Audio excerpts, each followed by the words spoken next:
My goodness, good morning, everyone, and I want to thank Conan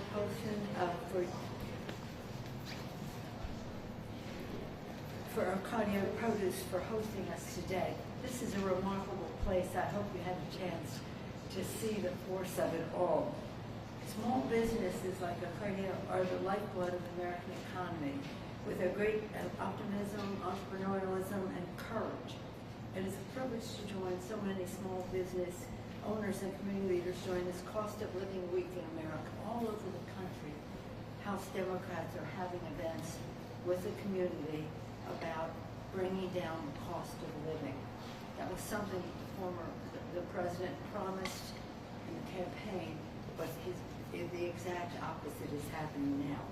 So this cost of living week is part of a drumbeat of the national opposition to Trump's reckless economic policies. Now, I've always said, because the Democratic Party for a long time has been so enthusiastic about small business. We see it as the ultimate job creator, wealth creator for our country, and those who engage in small business are the most optimistic. What is more optimistic than starting a small business? Maybe getting married, but maybe you have some more confidence there about what might happen. So thank you for your courage, your optimism, because that, again, is the lifeblood of our economy. We look forward to hearing your stories. The Trump administration's ineptitude is tanking our economy, a self-inflicted disaster that leaves hardworking Americans bearing the brunt of the pain. Make no mistake, President Trump's senseless tariffs are driving prices higher, draining retirement savings, look at 401ks, and pushing us to the brink of recession. Here in San Francisco, Trump's economic policies are hurting small business owners and their employees by instilling fear and uncertainty. But business has enough uncertainty as it is when you go forth. You don't need civic uncertainty of this magnitude. And across the country, working families could see their costs go up as much as $4,600 a year, the largest tax hike on American families in history. I'm fond of certain quotes from Ronald Reagan. He made the best speech of anyone on immigration. I recommend you see that. It was the last speech he made as President of the United States. And it's on, he says, I want to communicate a message to a country I love. And he talks about the Statue of Liberty and immigration. When I quote that to the Republicans, they don't applaud. But nonetheless, now I quote this to them. In 1988, President Reagan said, America's most recent experiment with protectionism was a disaster for working men and women of this country. When Congress passed the Smoot-Hawley tariff in he goes back then to when Congress passed the Smoot-Hawley tariff in 1930, we were told that it would protect America from foreign competition and save jobs in this country. The actual result was the Great Depression. He continued, we should beware of the demagogues. This is Reagan talking in 1988. We should beware of the demagogues who are ready to declare a trade war against our friends, weakening our economy, our national security, and the entire free world, while cynically waving the American flag. Ronald Reagan. He then goes back to the 1930s when it was Smoot-Hawley. He said when he made his first vote for president of the United States as a young person, he voted for Franklin Delano Roosevelt, who overturned the Smoot-Hawley. I just thought I'd throw that part out. Ronald Reagan's words were true then and in 1988, and they are true now. With the Trump tariffs fully in effect, and again, all the uncertainty, now you see it, now you don't, well, maybe so, maybe not. San Franciscans will pay more for groceries, shoes, and clothing, household necessities, auto parts, recreational items, you name it. While Trump doesn't care about the pain of the American people, he should have recognized the fear that he is causing, and that House Democrats are gathering across the country to stand united against his reckless economic policy. So again, really, that's what we're doing across the country this week. This is a weekly. Some of you were with us when we had the hands off our Medicaid, hands off our Social Security, and now we're talking about our economy writ large. The best way to talk about that, though, is to hear from our small business folk. It's now my pleasure to introduce Lauren Crabb, founder and owner of an incredible small business in San Francisco, Andytown Coffee Roasters. Thank you, Lauren, for being with us, and I yield the floor to you. Thank you.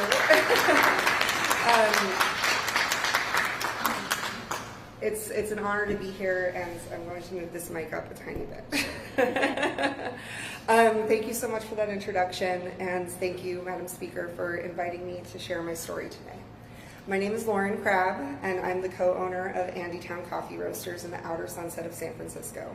My husband, Michael, who is here making you all coffee this morning, also an immigrant. There's going to put an asterisk on there because immigrants build small businesses here. My husband and I met working as baristas, dreaming of one day opening a shop in the neighborhood that we love. In 2014, we made that dream a reality with Andytown. From the start, our goal was simple: build the kind of business we always wish we could work for. One that pays a living wage, offers healthcare and paid time off, and creates a welcoming, inclusive work environment. Over the last 11 years, we've grown Andytown from a tiny cafe to 9 locations with a bakery and roastery. And we've kept our headquarters where we all started, the outer Sunset. We've faced a lot in those 11 years. We've bootstrapped our business, survived COVID, and weathered supply chain breakdowns. Coffee is an international product, and the industry is constantly shaped by global forces: climate change, labor shortages, and now tariffs. The tariffs imposed by the Trump administration will significantly raise the cost of coffee because you simply cannot grow coffee in the continental United States. Our beans come from partners around the world: Guatemala, Brazil, Colombia, Ethiopia, Rwanda, the Philippines, and Indonesia, just to name a few. We prioritize sourcing from women-owned coffee farms and farms committed to environmental sustainability and uplifting their communities. We pride ourselves in sourcing the same coffee year over year from our partners, and we have seen in person how our relationships have positively impacted our suppliers from around the world. Back home, we don't want to raise prices, especially on our customers who are already stretched thin. In the past, I've had to raise prices for good things: offering health insurance to our employees, raising wages. Those were good reasons. But raising prices due to arbitrary federal policy, that's unfair to us and to our community. Small businesses like ours don't have lobbyists. We don't get to sit at the table like billionaires and big tech, but we deserve to be heard. We serve our neighbors every day. We build communities. We keep going even when things get tough. So I'm asking, don't tax our coffee. Don't put this burden on the small businesses and working people. I'd like to remind everyone that a few hundred years ago, American patriots dumped tea into Boston Harbor to protest unfair taxation. So the message still rings true: do not tax our caffeinated beverages or there will be trouble. Thank you very much for your time. Thank you. Thank you very much, Lauren. You are reminding me, and again I refer you, because we want to hear from our guests, to a speech by Martin Luther King when he talked about trade. He said, just remember that every morning when you go to have breakfast, you have coffee from overseas. You have marmalade on your toast from other places. It goes on to list all the things at your table at breakfast. Lauren, you gave that presentation very well. Next, again, there's a lot I could say about each of them, but I want you to hear from them directly. So Deanie Taggart-Bowes, CEO, General Manager of the San Francisco Flower Market. Thank you very much, Deanie.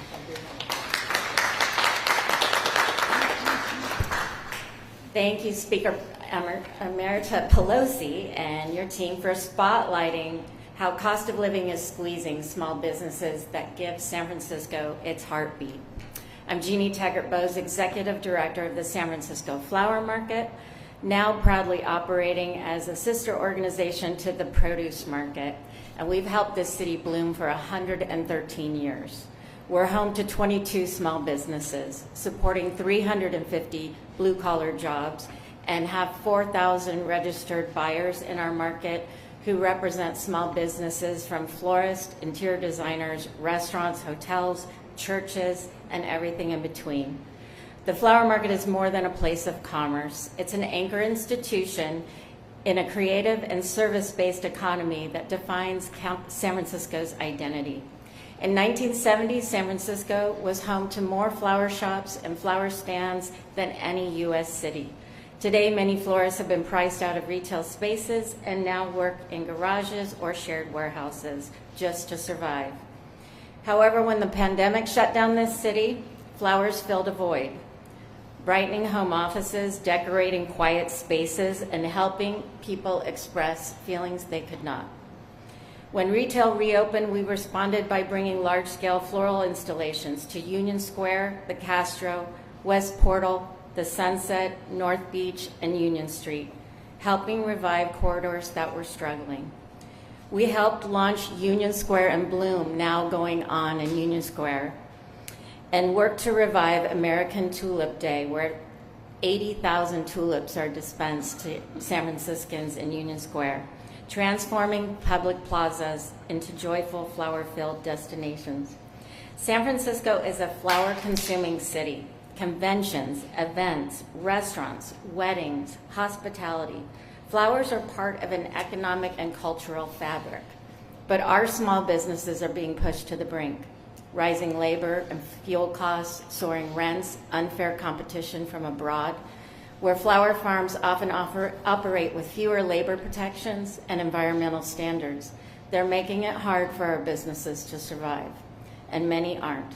Last year, California's largest tulip grower closed its doors.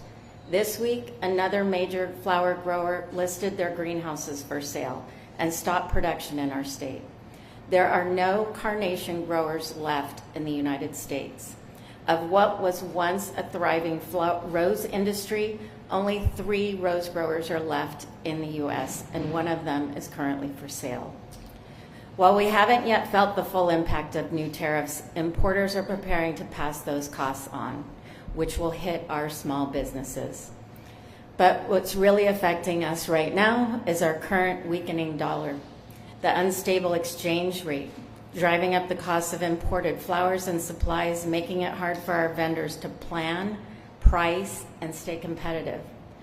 At the flower market, much like the produce market, we move perishable products on tight timelines. When a flower fills a ballroom, it sets off a chain of reaction of work, of pastry chefs, musicians, bartenders, baristas, linen services, and more. This is what makes San Francisco special. It's not just innovation, it's interconnection. That's why we fight, not just for floral culture, but for every small business trying to hold on to its place in San Francisco. And thank you for listening to our story. Thank you. So I mentioned Laurie Poston at the beginning. I'm going to yield to her now. Again, Laurie is a board member of the San Francisco Market. Thank you, Laurie, for being with us.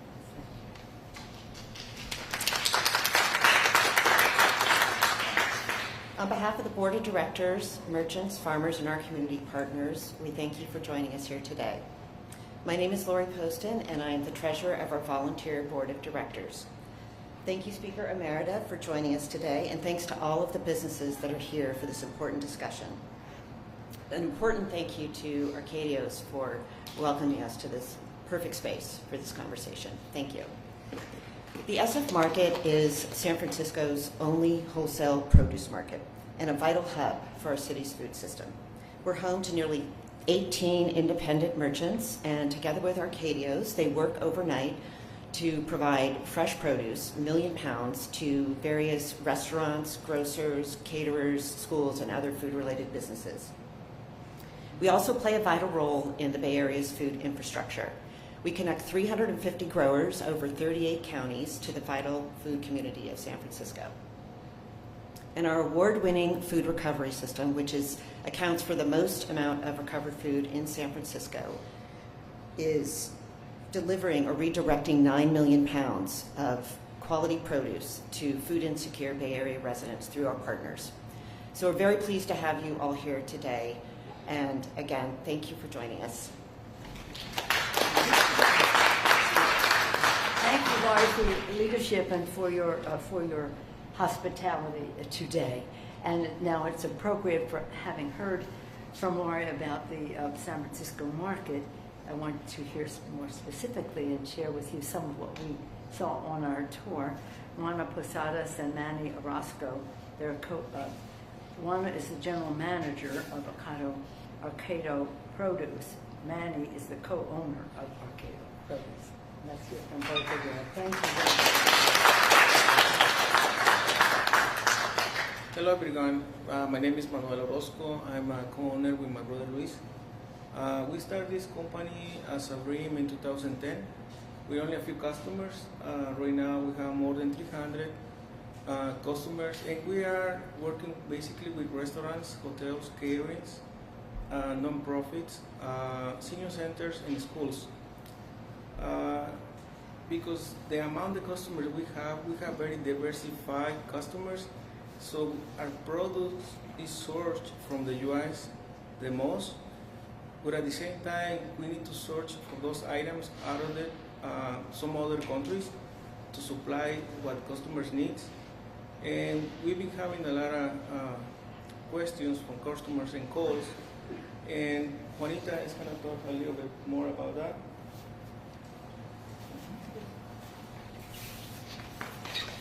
Hi. Good morning. My name is Juana. I'm the general manager of Arcadius Produce.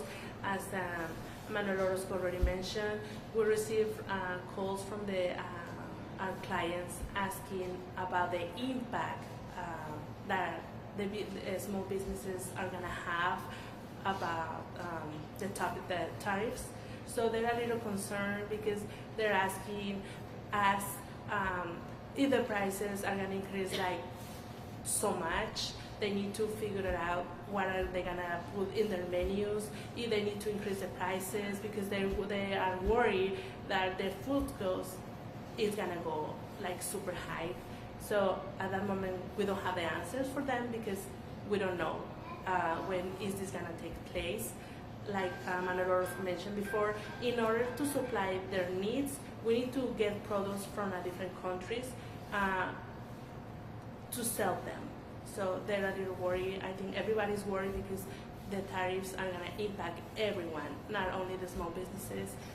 They're going to impact everyone here and whatever, any place too.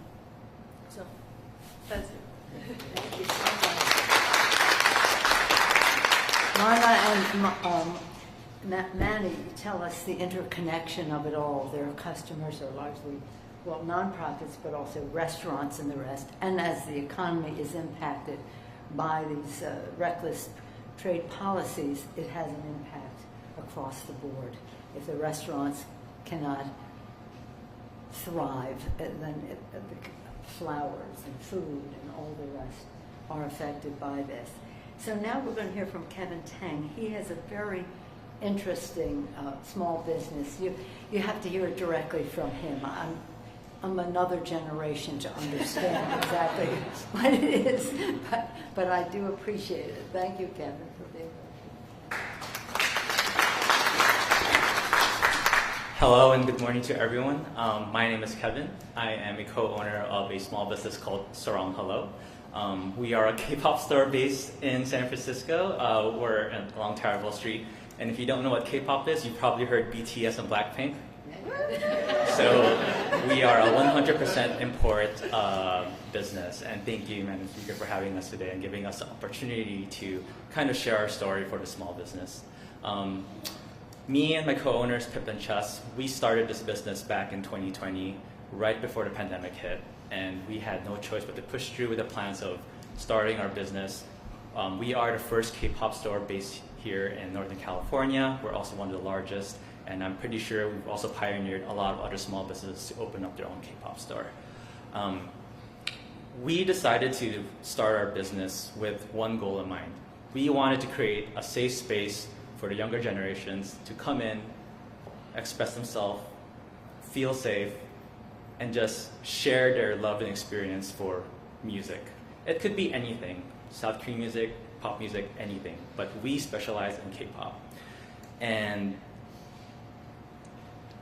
we're about to hit our 5th year next month, which is great. I think for a small business, achieving that 5th year is a very big goal.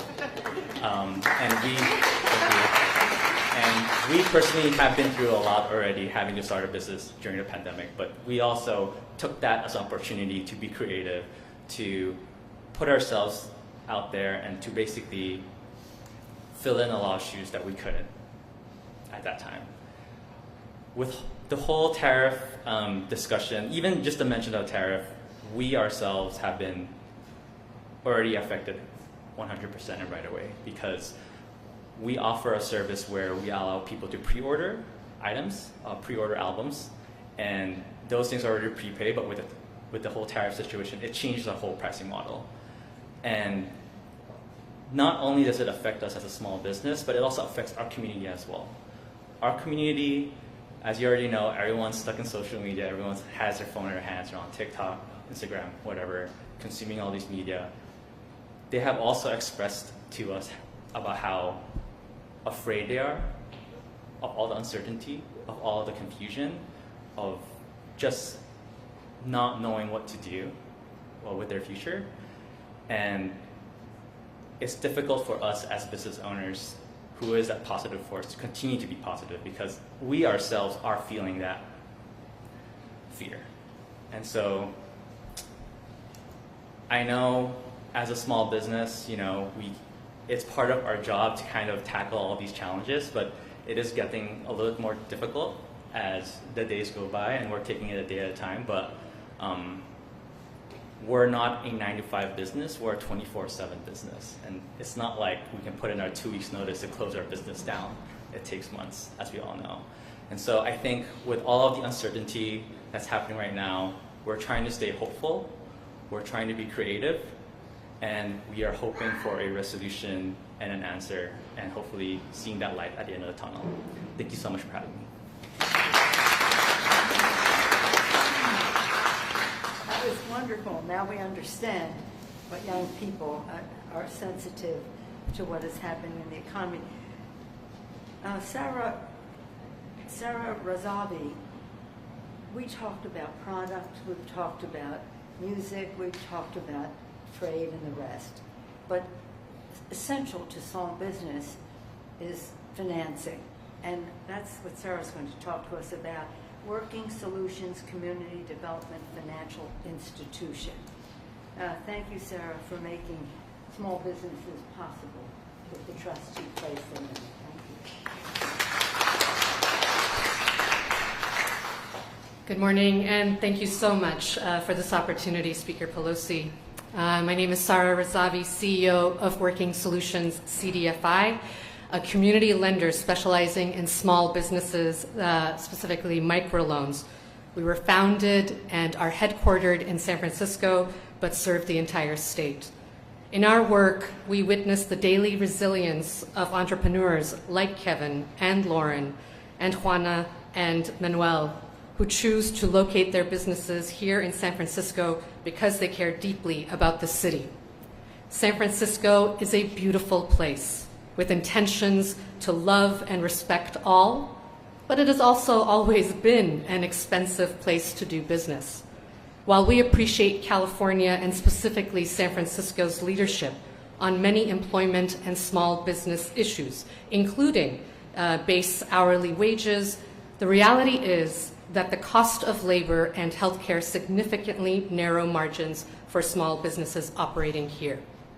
As a lender, we have always seen the hard decisions business owners have had to make.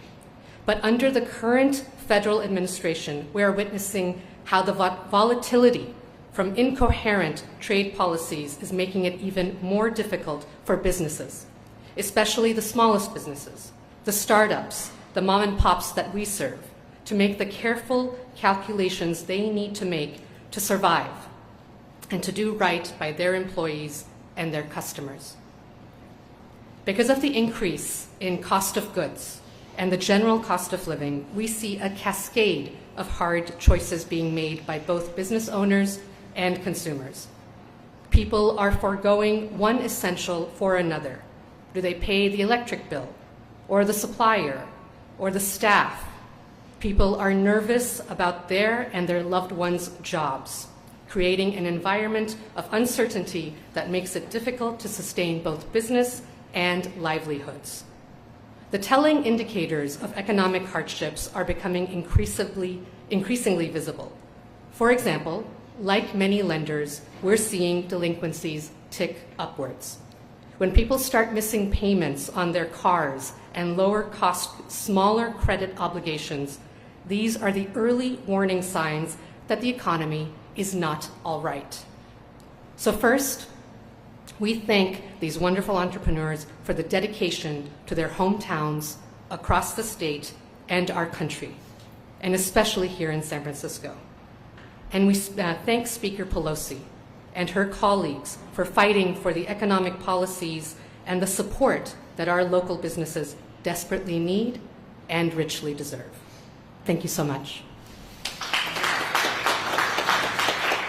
Thank you very much, Sarah. This uncertainty enables us to just take advantage of the situation and plant a flag for small business. Everyone recognizes that it is, again, the lifeblood of our economy, job creation, wealth creating, and the rest of that, and is the courage, the optimism, the enthusiasm, the entrepreneurship, for risk-taking that our guests have spoken to, have addressed, is something that is so remarkable for a community.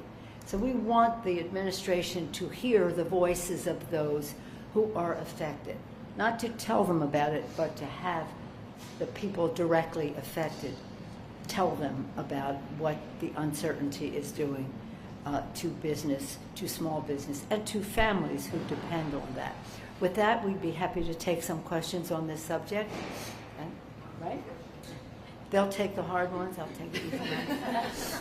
Any questions for the press? Yes, ma'am. Speaker Pelosi, thank you for being here. My name is Coleman. I'm from the San Francisco Chronicle.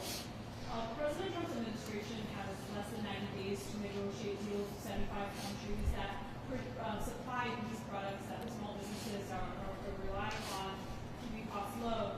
Is there anything that you and House Democrats can actually do to facilitate those deals? Because it sounds like that's what these small businesses want, is for the tariffs to not take effect. Well, that's what we're doing this week across the country, to have that drumbeat across America so that the administration hears the voices of those, not in a partisan way, but in a practical way as to what they mean. Now, the Secretary of Treasury, was it this morning, he said something like, they have like a three-step thing. First, escalation. We're going to raise the tariffs all over, and that's frightening. Then negotiation. Okay, now negotiation, when is that happening? And then at the end, we may not have an agreement, but we will just move on and have some solution, but it's not an agreement. And without an agreement, we're just fooling ourselves as to what he has done. No matter what happens in these negotiations, he still has that 10% out there, which is a big increase in the tariffs. So this is a really stupid approach that this administration is taking. And they're saying, well, we're close with this country or that country, but we may not have an agreement. We'll just have friendship or something. But that's not the certainty that our small businesses need, whether you're flowers from, I talked to the former president of Colombia recently about flowers coming from Colombia. We've been in the Caribbean where flowers come here from the Caribbean to make sure that, again, that we have fair trade, that what they're sending here is not undermining our workforce. But so you have understandings, but that isn't what escalation created in terms of the uncertainty. So again, what we can do is just keep saying, understand this. When he did the pause, you know, he didn't know what he had done in the first place. So when the business community, big business community said, look what's happening to the bond market because of what you're doing to the stock market, he then put the pause on. And then, you know, he said, this is how I had planned to do it all along. Really? Really? To have that uncertainty. So it doesn't look like, we don't even know who's calling the shot, whether it's the president, whether it's Navarro, whether it's Secretary of Treasury, but they seem to be saying different things. So all we can do is recognize the importance of outside mobilization. Inside maneuvering, all of that is important, but the outside mobilization makes all the difference. So that's why I'm so grateful to all of, for your unselfish taking the time, but also the courage to come out and speak of your situations. And this is happening, as I say, around the country. And hopefully they will listen to small businesses as they listened to big business in that room when they first did the tariffs, and then they did a pause because of the bond market, which was important for them to do. But we shouldn't have been in that situation to begin with. Any other question? Yes, ma'am. Speaker Emeritus, this is Maria from the Mission Southern Station here in the Bay Area. Due to current immigration laws, there's a lot of fear in the community. People are scared of going out. We're seeing a lot of businesses, small businesses hurting because people don't want to go. They don't want to go out because of strong immigration policies. How concerning it is not only happening here in San Francisco, nor the Bay Area, but nationwide? Well, you very rightly put the connection between security, the immigration issue, as well as what the impact on small business. First of all, many of our small business people are from immigrant communities. That's okay, I'll get it later. That is from the immigrant community, because so much of the vitality of the optimism of people come in. I could get to Ronald Reagan's other quote on immigration, because they are tied together.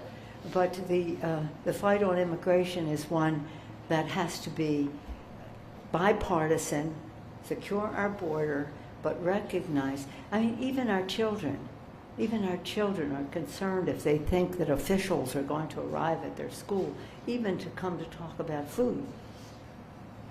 And food, so you're quite correct that it is, has an impact. I don't know, I can't measure what that is, but it is a reality, and it isn't one that makes much difference to the President of the United States. Let me just go back to Ronald Reagan. Ronald Reagan said, "This is the last speech I will make as President of the United States." Imagine, Ronald Reagan, the great communicator, this is the last speech I will make as President, and I want to communicate a message to a country that I love. He starts out, you'll Google it, I won't do the whole speech. You'll Google it, but he talks about the Statue of Liberty, the beacon of hope that it is to the world, and how America is preeminent in the world because we have been welcoming to people coming to our country with their enthusiasm, with their optimism, with their courage. And that, all of that immigration has made America preeminent, he says, in the world. Once we close that door, we will fail to be preeminent in the world. Now, he and then George Herbert Walker Bush, following him, and George W. Bush were all very strong respecters of immigration. This is a switch in the Republican Party not to be recognizing what that is and try to have a bipartisan solution to protect our border, to have a path to citizenship. All the things that are principles of immigration have been principles of immigration in our country. But again, elections have ramifications. We're not here to talk about elections today, but they have ramifications.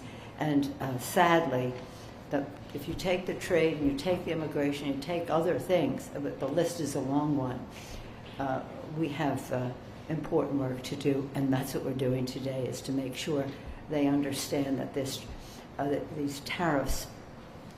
This is a president who ran on lowering the cost of living, and what has he done but raised it? And again, as you say, has his other policies are connected and have an impact on small business. Thank you for making that connection. Do we have time for another question? Does anybody else have a question? No? On this?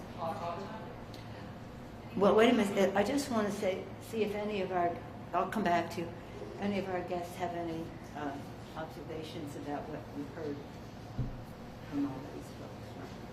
Any of these questions? We're all interconnected. All of our businesses are interconnected. Everything in San Francisco is connected. Well, the interconnection of the businesses all connected is very important, and you've all made that point very beautifully. Thank you.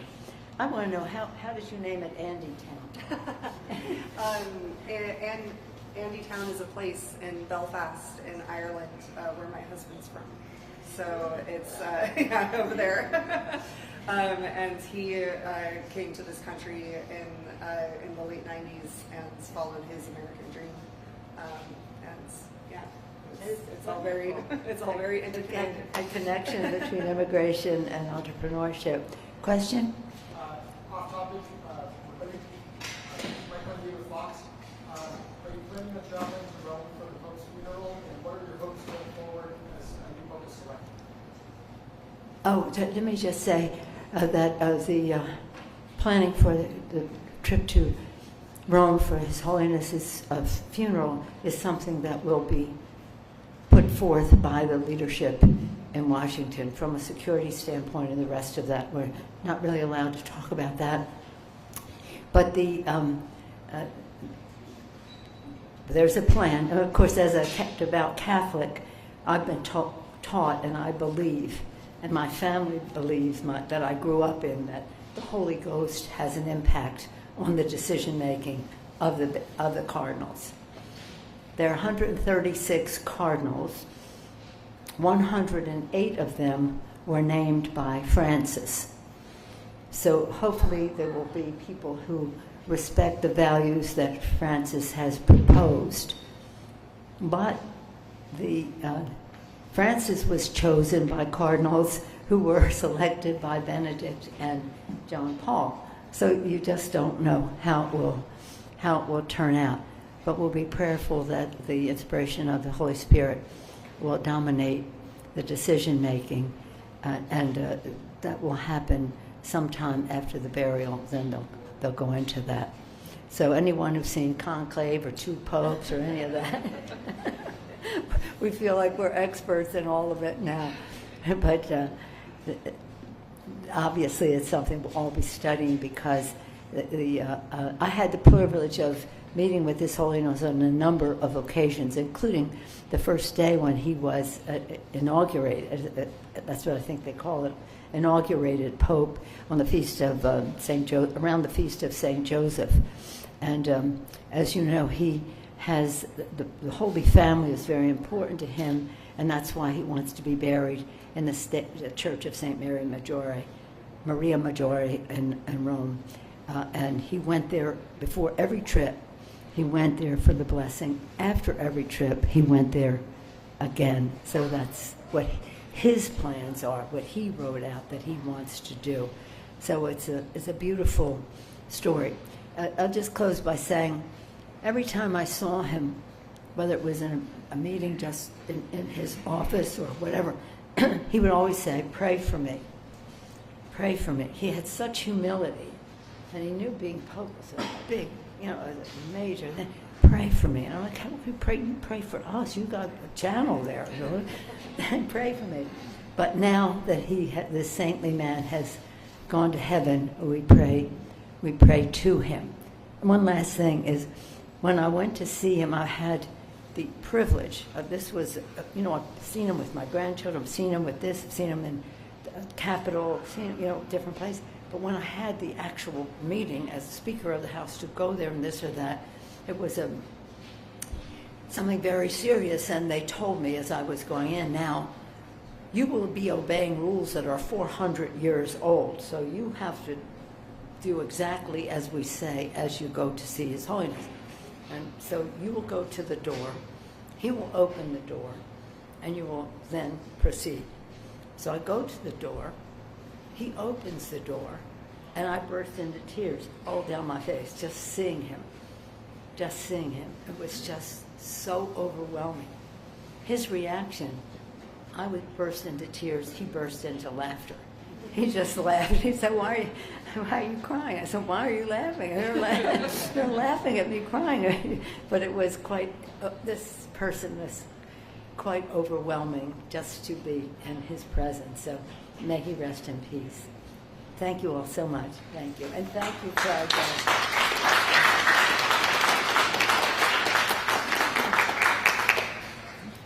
Thank you, everybody.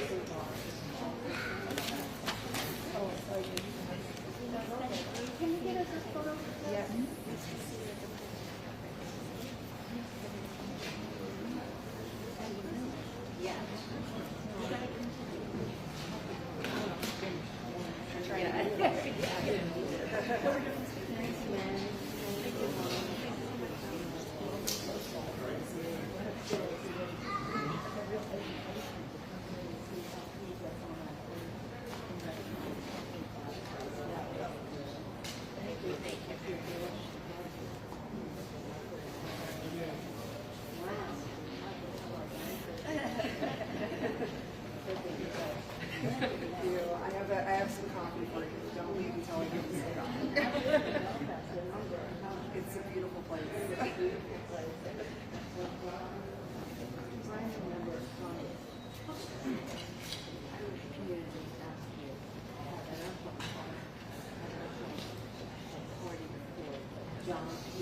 Oh yeah?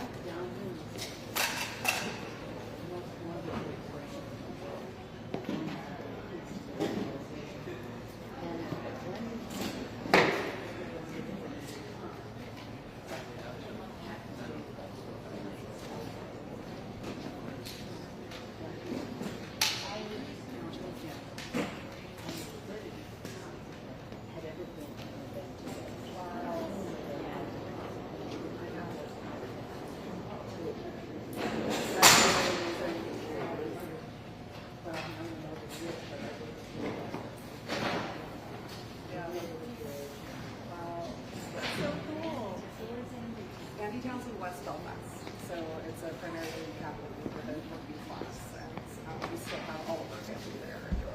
So it's great. We love bringing the kids back in, showing them their roots are. It's so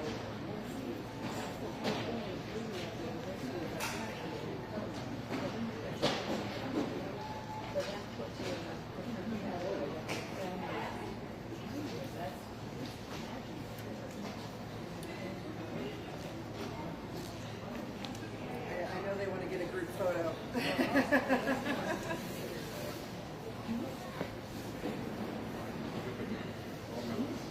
Those are taped down.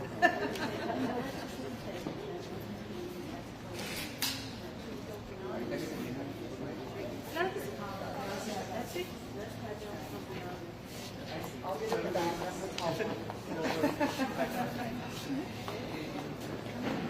He's in there. Right here? Well. Oh.